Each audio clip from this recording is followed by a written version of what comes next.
Dave Maddox again, CEO and founder of Leadership, Luck, and Life. Recently, I attended a class on Imposter Syndrome so I could hear and understand what was being said about this topic. I was blown away at what I heard though. People that I saw as strong leaders were expressing doubt in themselves as well as their abilities. Now, it's understandable that self-doubt is normal, especially when we take on something new or particularly challenging.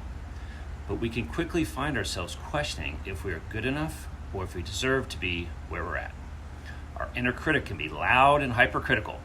So on the outside, others see you as strong, but internally, you're criticizing and doubting yourself the entire time. I did a little bit more research, and according to Dr. Valerie Young, there are 5 types of imposters. First, we have the perfectionist. This type of imposter syndrome involves believing that unless you are perfect, you could have done better. You feel like an imposter because your perfectionist traits make you believe that you're not as good as others might think you are. Second, we have the expert. The expert feels like an imposter because they don't know everything that there is about a particular subject or topic, or they haven't mastered every step in the process. Because there's more for them to learn, they don't feel as if they've reached the rank of expert. Third, we have the natural genius. In this imposter syndrome type, you may feel like a fraud simply because you don't believe that you are naturally intelligent or competent. If you don't get something right the first time around, or it takes you longer to master a skill, you feel like an imposter.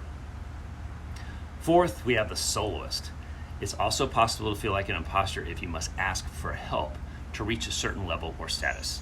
Since you couldn't get there on your own, you question your own competence or abilities. The fifth and final is the super person. This type of imposter syndrome involves believing that you must be the hardest worker and reach the highest level of achievements possible. And if you don't, you're a fraud. So if you wonder whether you might have imposter syndrome, ask yourself the following questions. 1, do you agonize over even the smallest mistakes or flaws in your work? 2, do you attribute success to luck or outside factors? 3, are you sensitive to even constructive criticism? 4, do you feel like you will inevitably be found out as a phony? And 5, do you downplay your own expertise, even in areas where you're generally more skilled than others? To me, all this is a state of mind. Yes, there are imposters out there, but the majority are not. They are criticizing and holding themselves to a standard that isn't necessary or required. This is where coaching comes in. So if you're feeling like you're an imposter, then we should work together to resolve it. Contact me at the email and website listed below so we can put some leadership in your life. As always, like, follow, and subscribe so you don't miss any of my future videos.